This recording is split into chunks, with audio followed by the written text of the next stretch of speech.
right. Well, hello there. Hi, everyone. We're late because Cedrick was taking forever to get ready. You want to move that pillow?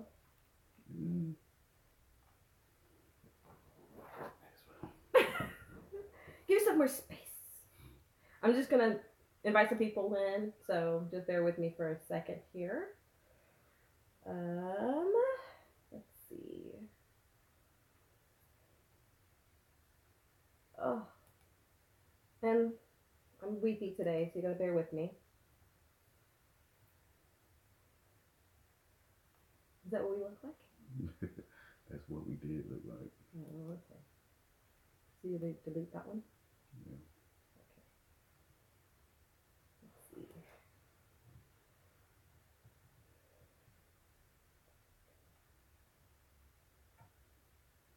Do I even have that logo or that picture on my phone? I don't think I even have that picture on my phone.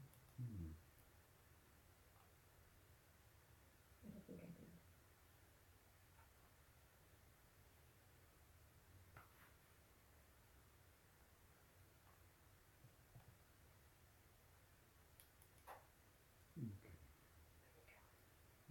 Delete. Then watch they went the wrong one. Yeah. That's not it. You have to go to my channel. Over and over again.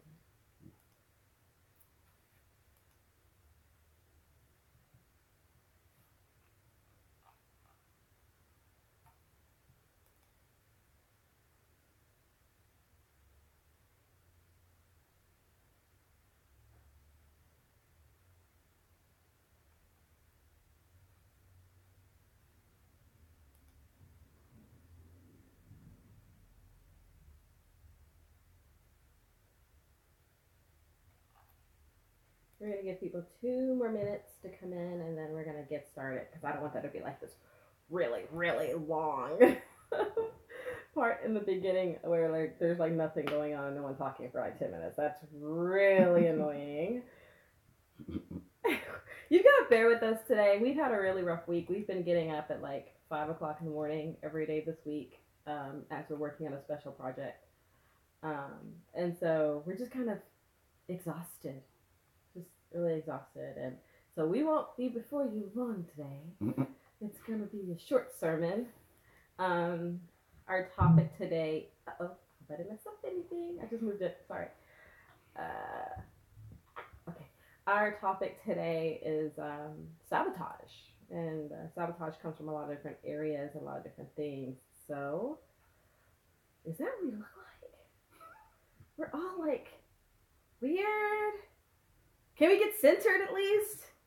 So we can. Where you going? Am I going the wrong way? Yeah, we need to come over. And then your head's still cut off. No, don't do that. No, don't do that. Don't do that. Don't do that. Do it like that. There we go. All right. No, it still looks bad.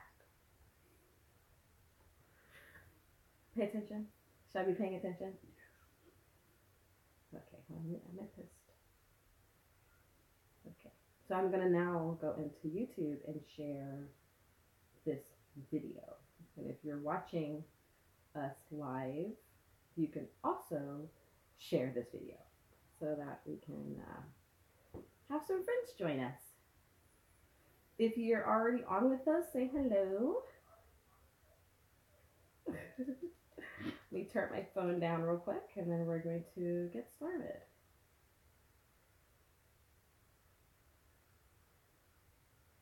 So tell us about the topic today, Cedrick. The topic today is things that could sabotage your business and how to avoid them. Wow. Well, we want to definitely talk about first that there's a lot of different types of sabotage. I'm moving over somewhere because I don't feel like we're centered. It's driving me crazy. I like the couch. We should do this from the couch. I look slouchy. I look kind of like slouchy on the couch, I think. Don't you think we look slouchy on the couch? And we look comfortable. I like our like fancy background. I was thinking we could like switch up and do green screen from now on, and then have like rocket ships going on in the background. Or you do it too much. Okay. Anyway. Okay, sabotage. Stay focused. We're tired.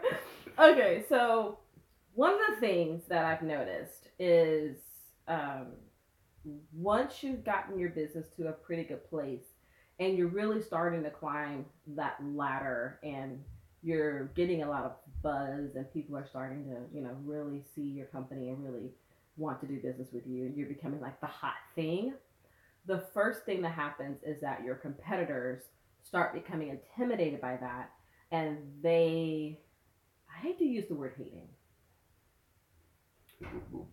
Okay. Notice. In a hateful way. They start noticing you and they start causing problems. So we're going to talk about a couple of case stories. We're going to talk about 3 case stories, right? Of things that have happened to clients that we've worked with, and people that we know directly, and also ourselves. And then we're going to talk about how to circumvent these particular issues that our colleagues have had. So the first thing we're going to talk about is online presence. So we know someone who has a very thriving business. They're on Amazon. They're doing fulfillment by Amazon, and we'll talk about fulfillment by Amazon as an option for you guys in a later episode, because I really want to have a lot of information and be able to tell you like how to go about doing this. So they're on Amazon and they're being sabotaged in 2 different ways. So one is their competitor is purchasing large amounts of their product, then returning it damaged to Amazon. And because Amazon has an A through Z return policy, you don't really have to have a reason for returning it. And Amazon's going to automatically give you your money back. It doesn't matter that the customer damaged it. That loss is still taken on by that business owner. And when you're a small company, especially, that can be detrimental. Especially if you only have 200 units and 100 units are going out, staying out for 2 months. And coming back. And then coming back damaged. With money not returned. Right. And you're sending money out, because not only are you losing money on product, you're also losing money in the fact that now you're having to fulfill more quickly. Mm-hmm. And the second coin of that is giving negative reviews, even though they're not a real customer. So they're giving negative reviews. They're hiring people to give negative reviews. They're making new accounts to give negative reviews. Negative reviews. Getting other people to make fake accounts to give negative reviews, and also just spreading negative words, you know, to other people that haven't even heard of you, or you know, they wouldn't have heard of you if not were somebody saying something negative to you or negative about your business. Right. So that's really hard to come by, because most people, as they're shopping online, the first thing that they do is go and look at the reviews to see, is this product great? Is this seller have fast fulfillment? Is there issues with the products being defective? Even when we go to restaurants, the first thing we usually do is go on Yelp and see what kind of reviews they have. If you're a competing restaurant and you're writing all these horrible reviews about, you know, the pizza company down the street from you, that can be really damaging to that business, and it's hard to recover from that. So we're talking a little bit about how you recover from those type of things. The next case study we have is where people are going online and spreading completely false narratives about who you are, who your business are, lying about interaction they've had with you, going in and going into those apps that they can produce fake chat messages and producing fake chat messages between you and you know, this supposed customer. There's a lot of really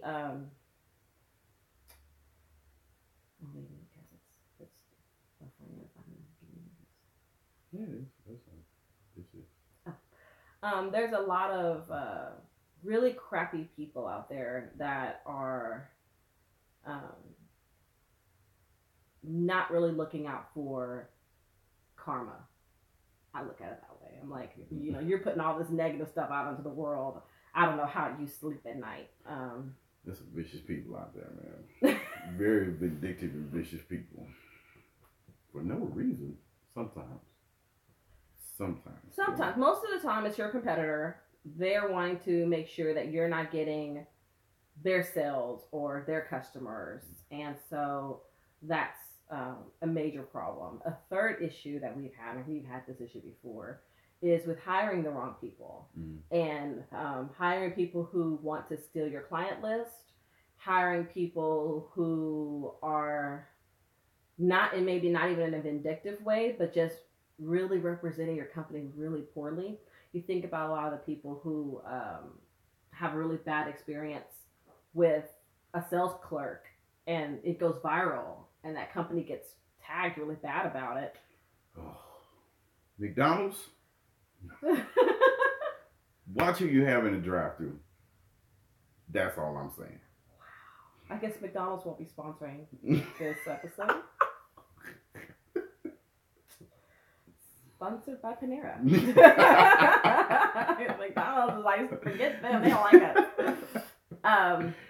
I think it's important that we I don't think consumers understand that person at that checkout counter is not that company. Right. That person who answers the phone for your cell phone provider is not that company. Mm-hmm. And we get into this mindset as consumers that I hate this company. I'm never going to do anything else with this company. I'm never going to, do business with them again. And then they start this negative campaign of, even when it's something like racially motivated, or they feel as if you've said a sexist comment against them, or you felt as if they've said something negative about your religious beliefs, or, we saw a lot of this with the breastfeeding community of having to do nurse-ins, where they would go to restaurants who told them they couldn't breastfeed in the restaurant. They would bring 30 people with them to sit in the restaurant. They would all breastfeed together. That type of negative press is really, really horrible for that company. And what you end up having is people boycotting this company because one waiter said something really ugly to one person. Mm-hmm. And this is a nationwide chain. So imagine what would happen if an employee of yours says something really ugly to somebody and you only have 3 employees. You only have your small mom and pop company. You don't have hundreds of locations nationwide. So it's detrimental to your company that you're not mindful who you hire. We've had an issue where we hired someone and he thought, he could run our company better than us, and decided to take clients from us. We've actually had this happen twice with a male and a female, where they tried to take clients from us. And I guess we didn't learn our lesson the first time. But it always comes back to you. I mean, you always have, when you're doing your best. Yeah. And also, nobody can run your business like you. Nobody can do what you do. People seek after you because of how you do what you do and who you are. So even if somebody, let's say, takes your client list or takes your business model or anything of yours and they go off, even if you give somebody a little bit of knowledge or what you know about what you're doing and they go off and do it, they may be successful to a point. They may have success, but they are not you. So the people and your customers and your talent can't transfer to them. So sometimes you have to put your big boy britches on and kind of, wade through it. Of course you're going to be mad. Of course you're going to be ticked off, but you also have to bounce back from it. So that doesn't, you don't want to have your previous customers or your existing business lag because you're putting out a fire over here, or you're trying to deal with this person over here. They stole this, they stole that from you. You can't stop what you're doing to go and attack that person, you know. And you can always put things into place like a non-compete clause. Um, what are those other things called? Not a gag order. Where they have like the trade secrets where they can't reveal. Well, that's usually in your non-compete clause. Yeah. So it has like your trade. You can't, reveal trade secrets. You can't open a business exactly like this one for X number of months or sometimes years after you leave our company. So they have those things in place. But what I have found, unless you're really on a huge scale, they're really hard to enforce. Mm-hmm. So be prepared for a fight if you're trying to convince a judge that, let's use, for example, your photography business and Johnny, left your company and now he's having a photography business. You're going to have a really hard fight with a judge trying to convince him to fine or sue Johnny mm-hmm. because he left your company and went to do the same thing as you. Unless he, because in our industry, there's no trade secrets. And, right. But maybe if you're in a different industry, like if you're in a restaurant industry and you have a secret sauce or something, mm-hmm. and he went out and opened a restaurant with the exact same secret sauce. So you have McDonald's and he has McDowell's. That's a little, it's a little easier to say, hey, this isn't quite right. We may want to consider suing this person because at that point it's not really compete. It's more copyright infringement, and I think that's a little easier to deal with. I think it's a little copyright infringement is a little easier to fight because it's more cut and dry. Either they're using your golden arches or they're not. Right. Exactly. If I had an issue with a friend of mine who named her company something very similar to another company. It wasn't the exact same thing. She had a cleaning company. They had a cleaning company.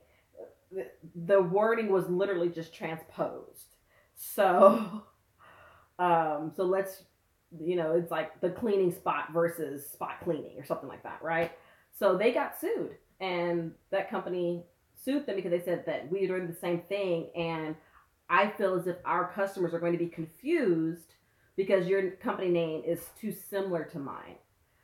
Very fortunately, she was able to overcome that lawsuit, but just the money and time that it took mm-hmm. to fight that. And even when you don't go into like legal like litigations or legal the legal area, if you have someone that's trying to sabotage your business, just like doing online false reviews, doing fake accounts and stuff like that, it's really hard to come back from that sometimes. Absolutely. Even if whether you're a major business or whether you're a small business, it's twice as hard to come back if you're a small business because you have to work 10 times as harder to gain that trust back from the company. Right. And you don't have that the money or the ability to just restructure your whole company or to hire a PR firm, exactly.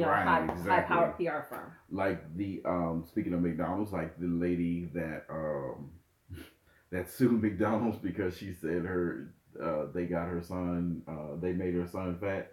Oh, and he became addicted to the food. Yeah, he became addicted to the food. Right. But she was feeding it to him every day. So that was negative upon McDonald's. McDonald's wiped their whole menu. Right. Their whole motto. They became healthy.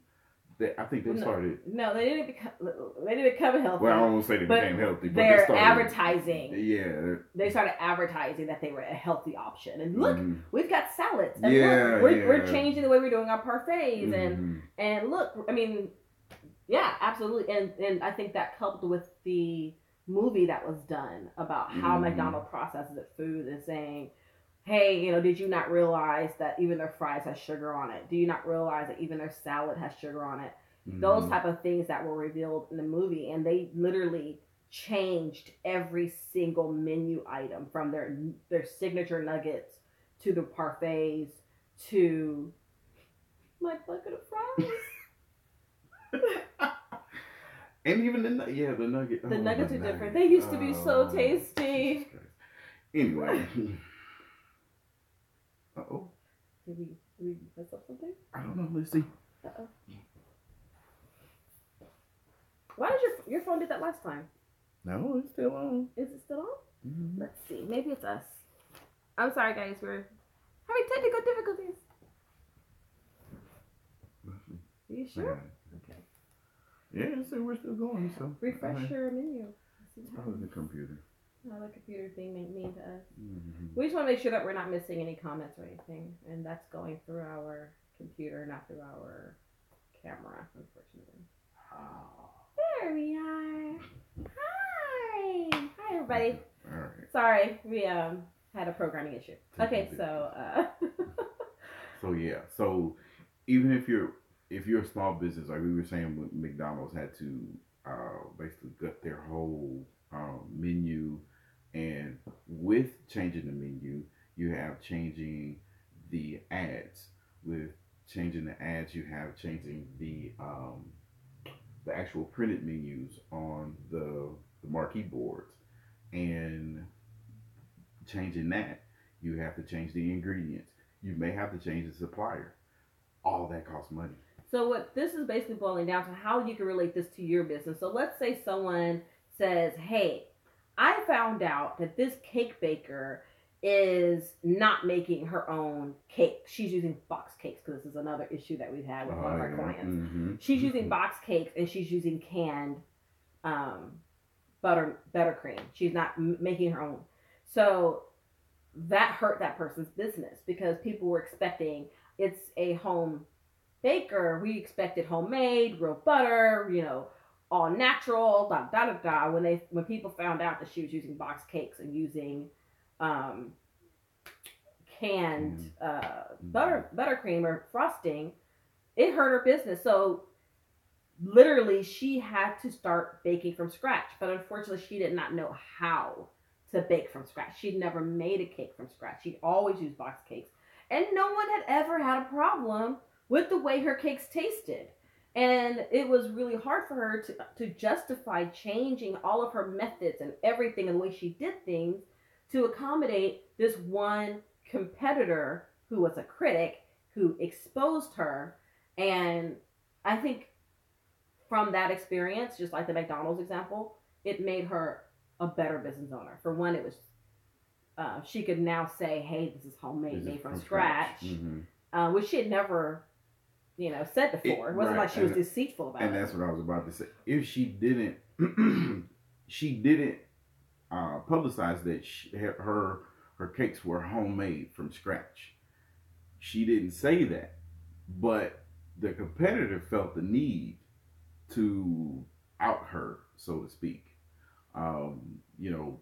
Because I guess she didn't do like they did.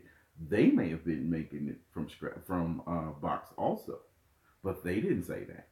They could have been doing the same thing she was doing, but because she was probably gaining more success than they were, and because she was gaining more publicity and notoriety than they were, right? They felt the need to expose her. Yeah, they were feeling some type of way about the fact that she was, once again, this word, stealing her sales, stealing her clients. And I think that's like a figment of your imagination. Especially, we're in Houston. There's like 6 million people here.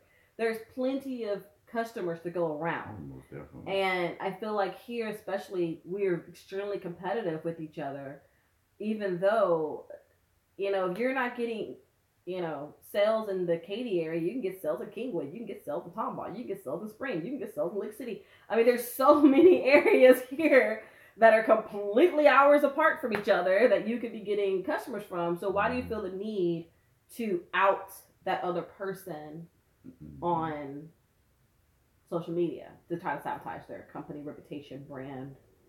Just like there's another photographer here who blocked me on Facebook because she felt as if the way that I edited my pictures were too close to the way she edited her pictures, and I was not checking for her. But she felt some type of way about it. And then proceeded to tell everybody that I was stealing her style. And I didn't even know who she existed until someone told me that she had made an entire post about us, that we were stealing her photography style. And I'm just thinking in my head, honey, my husband taught me how to edit pictures. I don't know who taught you. Yeah, and people started coming to my page too. And telling you about that. Mm-hmm. Yeah, I'm like, this competitor that we didn't even know we had. Mm-hmm. It's like a figment of your imagination. Right. You think that we're competing with you when we're just going about day to day of doing our business. And you're Right. probably just going about your day to day of just trying to be a better person, trying to learn more about your industry, trying to learn more about your company. And there's this person in the background saying, they're trying to outdo me. It's like, Or they stole my stuff. And most of the time, speaking of learning your business, learning your craft, most of the time you probably went to the same class or you probably got the same information from the same schools. From the same schools or from the same source. So, I mean, of course they're going to be similar, but it's all about, like I was saying earlier, it's all about your spin on it, how you put it. So, she can't get mad at us because our stuff look like hers. We probably have the same eye, or like she said, it's just similar. But my clientele comes to me because they like the way I do things. Her clientele goes to her because they like the way she does things. Right. And if one of her customers come to me because of something that may have happened with her, or which is another way of this is a good segue into self-sabotaging, because she went and ranted and raved on her post about us or about another company or about a competitor or anything else. She went off, she ranted curse words, all of her opinion. People are nosy. They came and checked us out. Right. So we didn't even know she existed. Right. And now her customers are checking out our page. And at the time, we were cheaper than she was. Most definitely. So that didn't end up too well for her. Right. She lost business. Right. That wasn't what she was really trying to accomplish. Exactly. So self-sabotage is another way of sabotaging your business. You're helping the competitors do what you do. Right. All that ranting and raving and talking crap about people is so counterproductive. Mm-hmm. Instead of you getting groups of people together to go to someone's Amazon account, make fake accounts, buy stuff, spend your good hard-earned money, keep your money tied up for 2.5, all of this effort and energy and time. Why? How was your business thriving? How are you? Right. Right. How are you running your business if you're so busy trying to get everybody else? It's like the tortoise and the hare.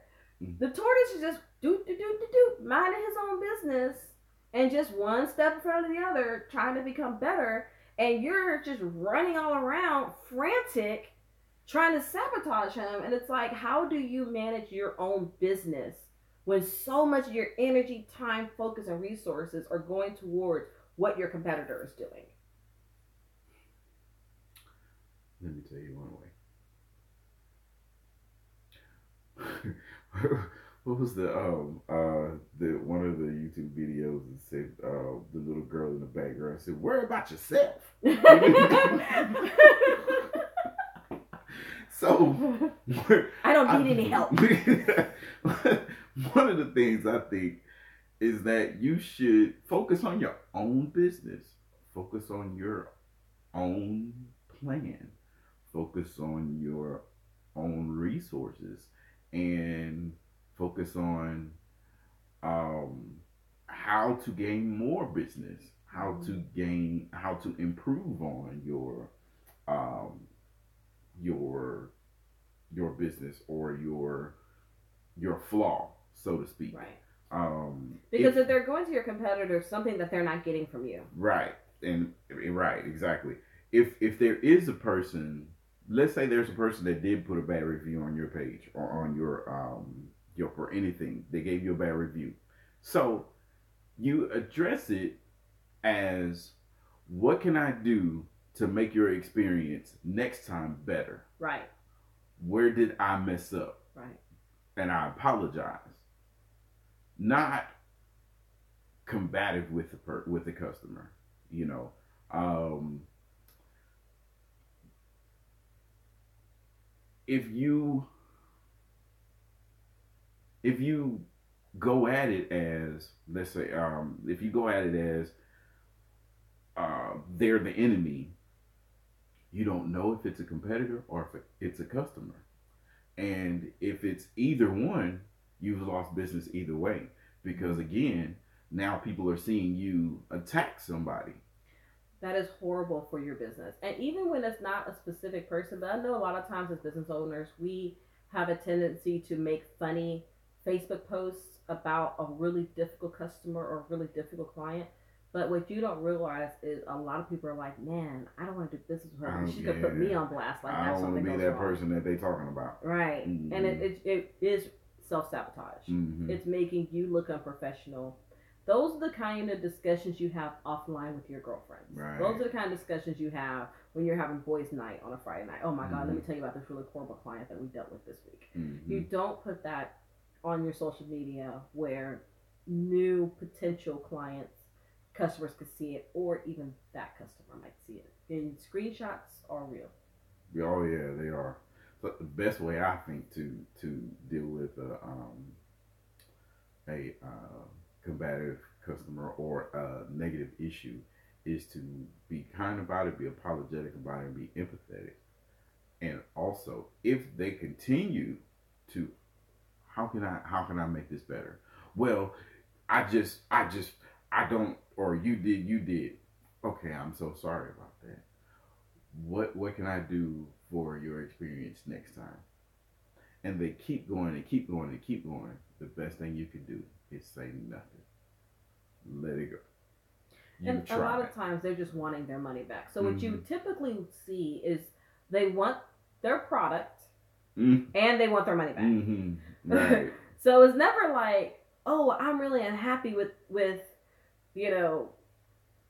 whatever that you prepared for me, or I don't like the candles that I bought from you. No problem if you return the unused portion, and I'd be more than happy to refund your money. Well, I don't want to return the candles. I just want you to refund my money. Well, what are you gonna do with the candles if you don't want them? Oh, I've already burned the candle. I'm like, okay, you burned the whole candle.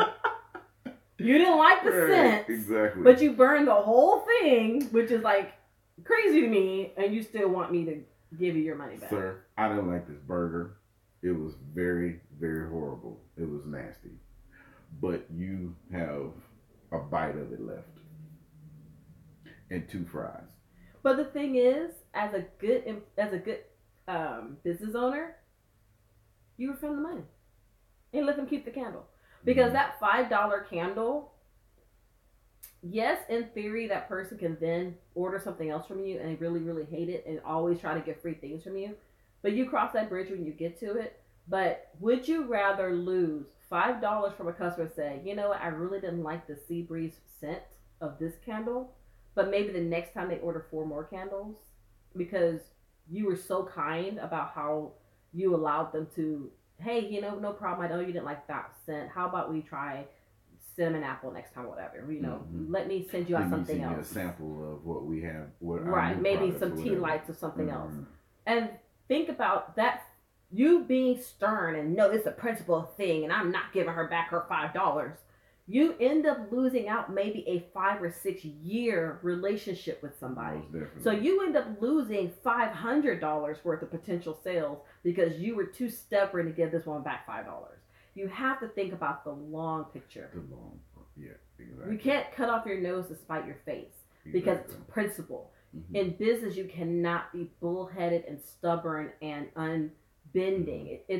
You're in an industry 9 times out of 10 that requires constant compromise and constant self-sacrifice. Mm-hmm. And so if you think about it that way, now there are always going to be scam artists. I understand that.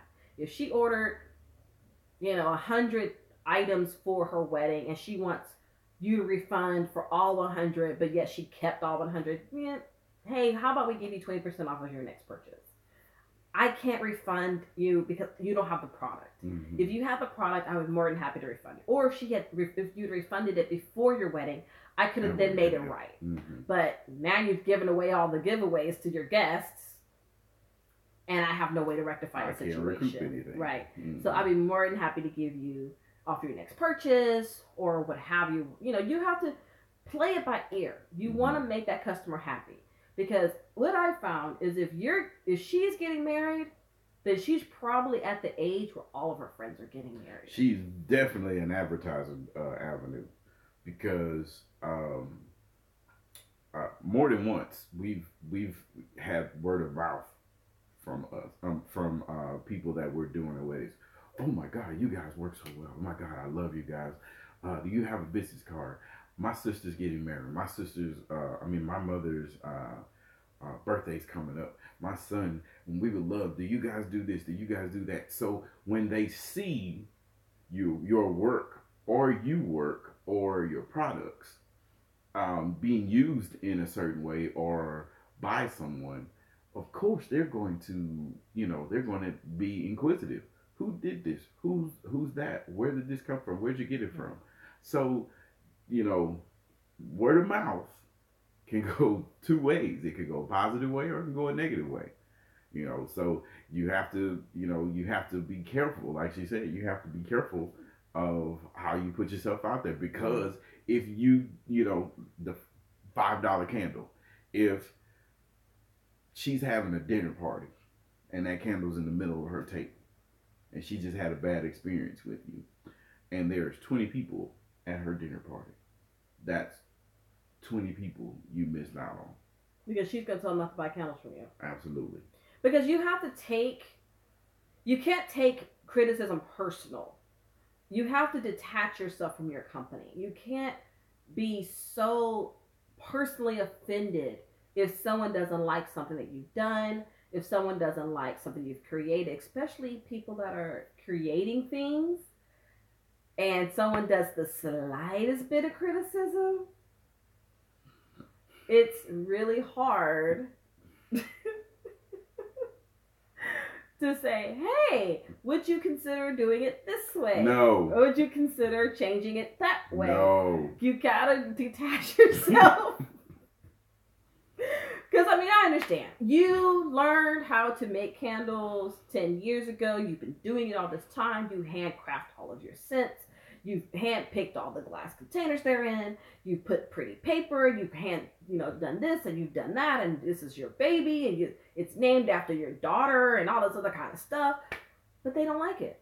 And you can't take that personal, because not everything is going to suit everybody. But you want to take it personal. Yes. Trust me. Every week of my life. On every single project. You gonna respect my doggone crap. I would respect him more if he learned grammar.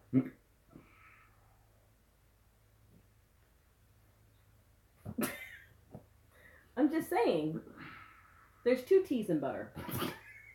Just saying. Yeah. There's D's in butter. For all of you who don't know, my husband, I love him. He's so intelligent. The smartest man I know. Cannot spell his way out of a paper bag. I'll admit it. And not only does he not spell well, he's so concerned about the look of things that he types so fast. There's like obvious things are misspelled, and he just won't. Screw all that. Those are just details. Tell me how it looks. Does it look nice? Does the concept go? Is this what you wanted? We'll fix the word later. Is this what you wanted? And I'm a linguist. So, for me, it's vitally important. Es muy importante que es correcto.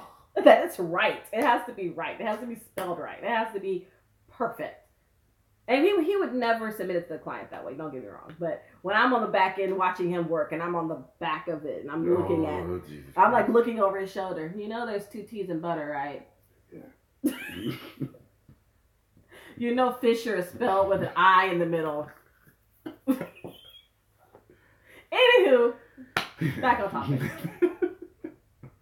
So don't take it personal. Don't take criticism from customers personal. Use that as the building blocks to grow and be better. If someone contacts you and says, hey, I ordered this from you, the way I received it, it wasn't appetizing, wasn't appealing, I'll give you a for instance of packaging matters. Had a gentleman that we know that is a caterer.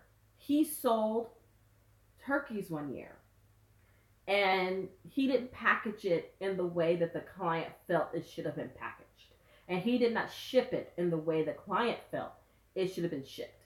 So she made a post bad mouthing him for his packaging methods, and that post went viral.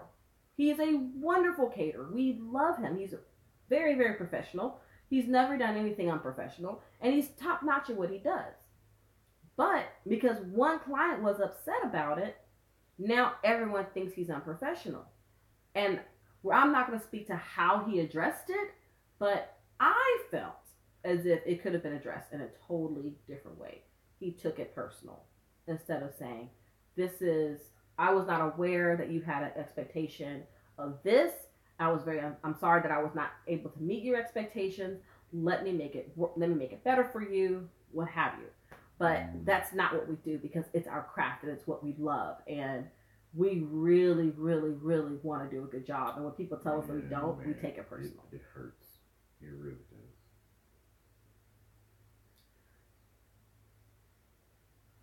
Okay, back out of my feelings. I'm sorry. That's okay, honey.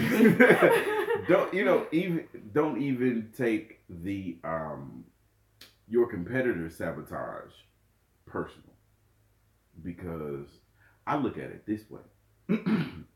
Just like the young lady that was trying to badmouth us. I didn't even know who she was. I didn't know she existed. But thank you for bringing me to business. Right. Because you put my name out there. And I had absolutely no clue that you were even talking about me to somebody else from your post. Came to me or came to us and said, hey, did y'all know so-and-so and so-and-so said this? No, we didn't. Who's that? Exactly. So don't take it personal, because that means you're doing something right. Right. That means you're doing something that, people are noticing you now. People are seeing your stuff. Your stuff is getting out there. What you're doing is, what you're doing is making an impact somewhere, So, okay, let's go. All right. I'm sorry, guys. Our Wi-Fi apparently is not working with us tonight. We're having issues. So see, and we could go online and go rant and rave about our Wi-Fi company, but we're not going to do that. No, we're gonna be professional. But it's really easy to want to rant and rave and get some sympathy from your peers, get sympathy from other customers, and but that's not the best way. Write down what you're thinking of saying or how you want to address it. Have a third party person read it. Oh, most definitely. That is so important. Yeah. That is so That important. way they can pull you back. Mm-hmm. This sounds snarky. Don't say that. Mm-hmm. This doesn't sound professional. Don't say that.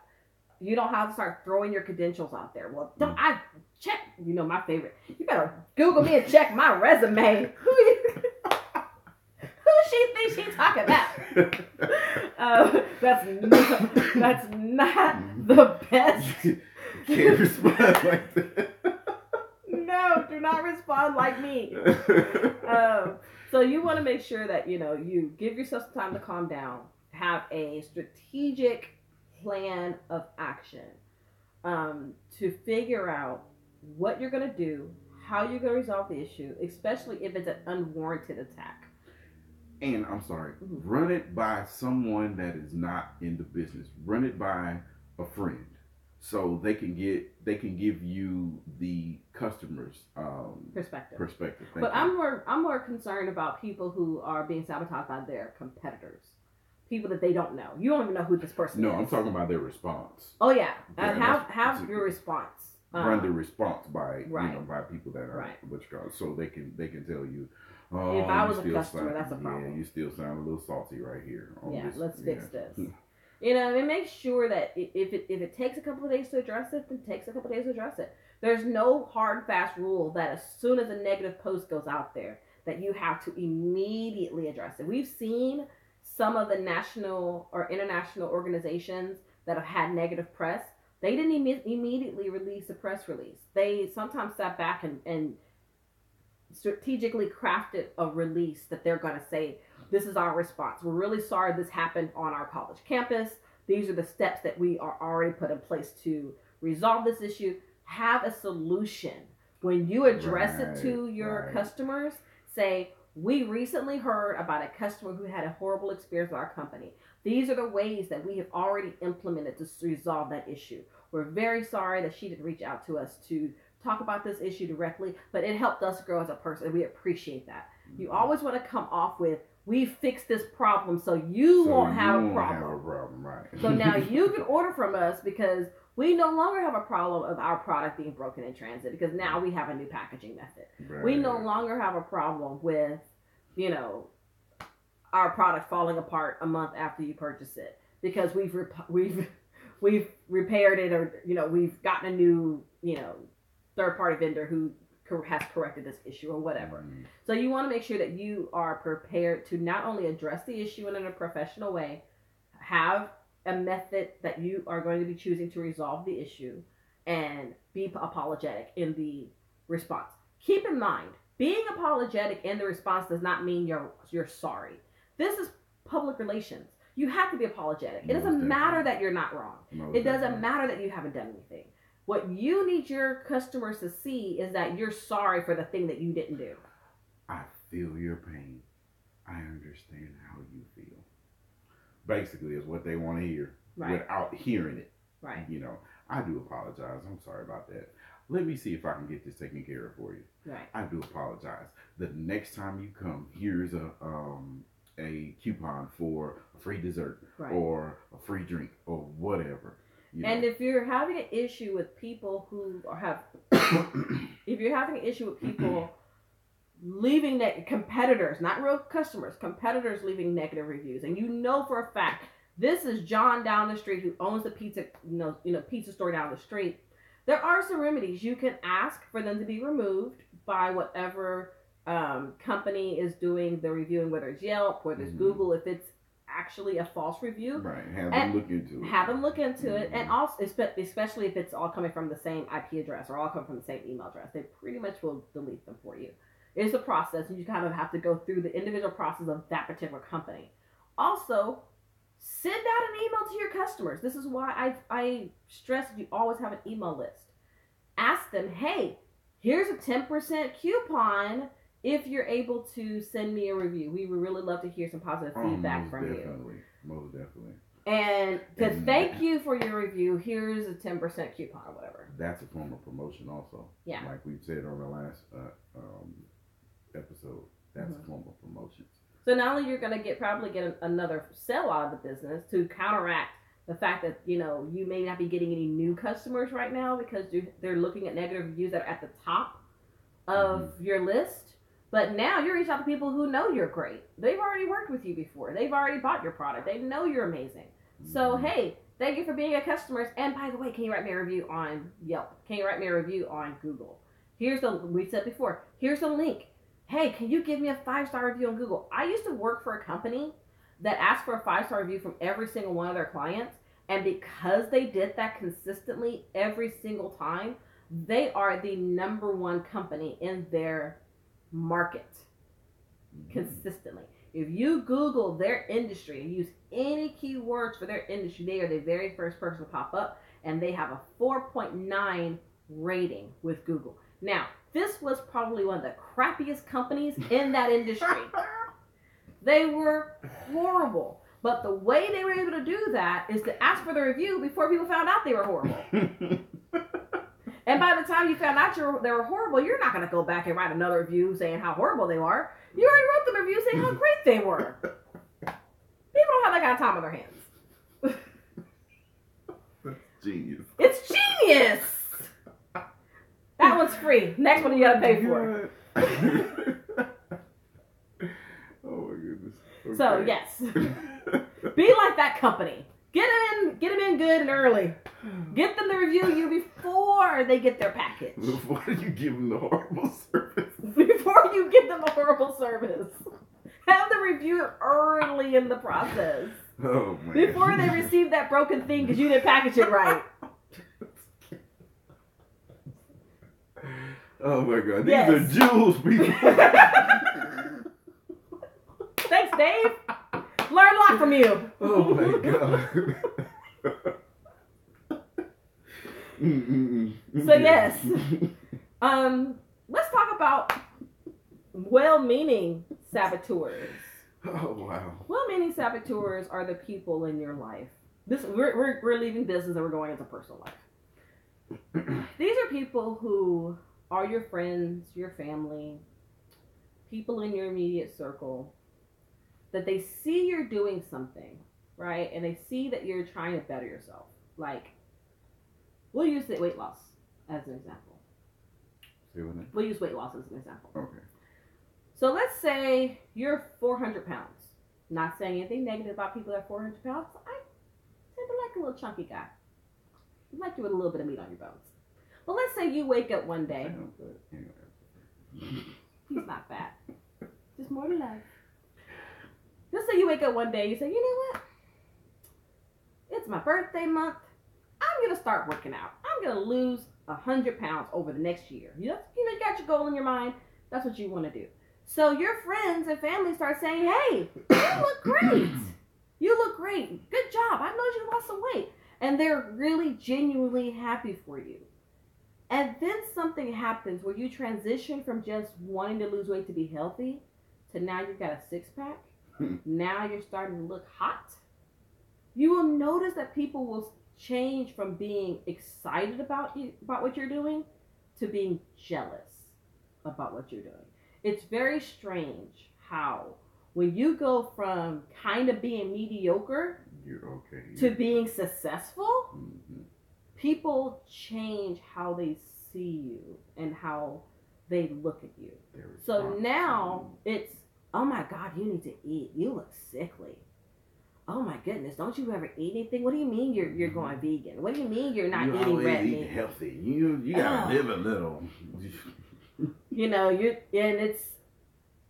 And I don't think they realize they're doing it. I don't think they're doing it maliciously, but that's why I call it well-meaning saboteurs. These are people in your life who are now seeing you with a new car and they're criticizing the expense. Why did you buy that? Ooh, good one. Why did you buy that car? Why did you buy a Lexus? You should have bought something sensible. And they'll tell you, rich people don't buy expensive cars. You will lie from the pit of hell. Every rich person I've ever worked for had a very expensive car. Now, they did have a commuter car that was crappy, like a Toyota. Not that Toyotas are bad. Please sponsor us one day. We ain't gonna get no sponsors. We'll never get no sponsors. We'll never have sponsors for this show.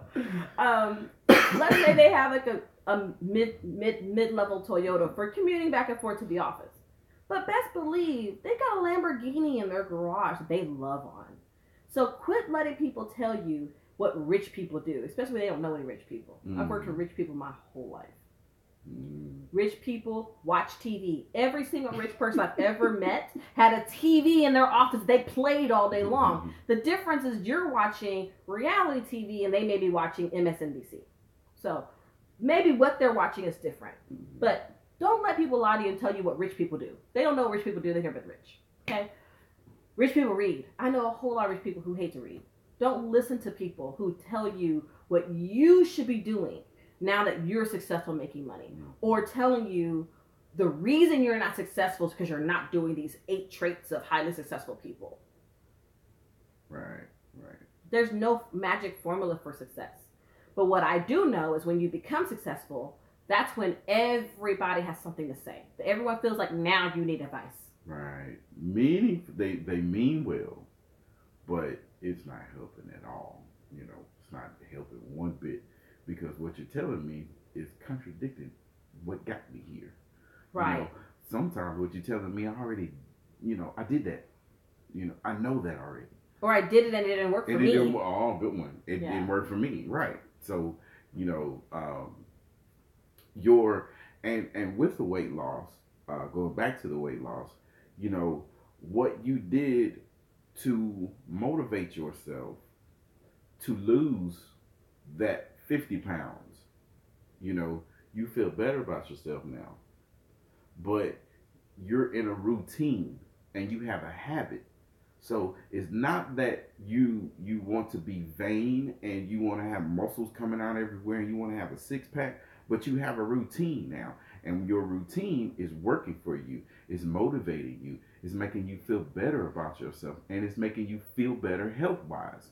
So you continue to do your routine. You continue to do what's helping you lose weight, and as you continue to do your routine, you get a more your endurance becomes more, your strength becomes more, you get more strength, you get more, endurance, your strength is up. So now, you, instead of doing, let's say, 5 push-ups, you can do 10 push-ups.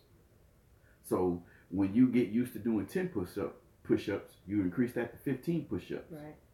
So now you went from 5 push-ups to doing 50 push-ups. You jacked. Right. But then now you have people that are resentful. And I don't understand why people feel like you being successful is you leaving them behind. You're working longer hours, you're having to go to meetings, you're having to meet clients, and you'll have friends say, well, now that she's made it, she thinks she's too good to hang out with us. Or, now that he's, got a little bit of money, he's funny acting. Mm-hmm. We've heard both. Mm-hmm. Yeah. Mm-hmm. And I think it's really interesting. It's like, no, I'm just working, I'm working. I'm trying to feed my family. I'm trying to get my business off the ground. I'm working. I would love to hang out with you guys. But if I hang out with you guys, then that means I'm spending money that I really don't have to spend. So that means I'm going to have to work, or instead of that one job that I had to take, now I'm going to have to take on 3 jobs to recoup what I just lost. Because what they're really upset about is the fact that they're in the same place and you're moving forward. Right. And we have to not be scared to outgrow people. Sometimes we become successful in one aspect of our lives, but that person may not be successful in that same one aspect of their life. And because of that, they can't see how successful they are in other aspects of their lives. So they become bitter and resentful of you because they feel like we both came from the same neighborhood. We both did the same things. Why are you going away to college when I have to stay here and go to local college? And let me add to that. You could also be that person that if you're doing the same thing as somebody else, or, you may have this type of business and somebody else has another type of business, but you guys are friends. You can't then get mad at that person because they're more successful than you are, and you've been working at it hard. You've been working at it longer. You were working at it harder. It's whatever it is that you're doing has not paid off yet. You're not doing it wrong. You just haven't found your niche yet. And a lot of success is partially luck. But oh man, some of it's attitude, some of it's just being at the right place at the right time, and fear. And not being scared. Mm-hmm. In business, you have to take risks. Mm-hmm. And your risks need to be calculated, but at the same time, you got to get up on that high diving board and jump off at some point. You can't stay in the shallow waters and think that you're gonna take off and be successful. At some point, you're gonna have to say, you know what? I'm gonna climb up this ladder and I'm gonna jump off the high dive, and if I die, I die. If I die, I die. No. No? I think that's how that works. No. No. No? No. Okay, so let's look at our wonderful president as example. This man has filed for bankruptcy 4 times in the last 15 years, and yet he's president today. So if you die, you die. And maybe that business is not what's the best business for you. If you've been working this business for 10 years and you still are working a day job, this might not be the best business for you. So you may have to let it die. Yeah, true. That's a whole nother show. When to move on. Next episode. Next episode? When to move on. When to find a new business, because this one is not going to get you where you want to be. I think we should end the show on that. I think so too. I'll see you guys next Thursday at 8:30. That almost sounded professional. Like we planned that. I'll see see you guys next Thursday. Thanks so much for tuning in. And if you're watching the replay of this, please accept our apologies for all the technical difficulties we've had today. If we have to re-record it with just like a highlight reel, we will.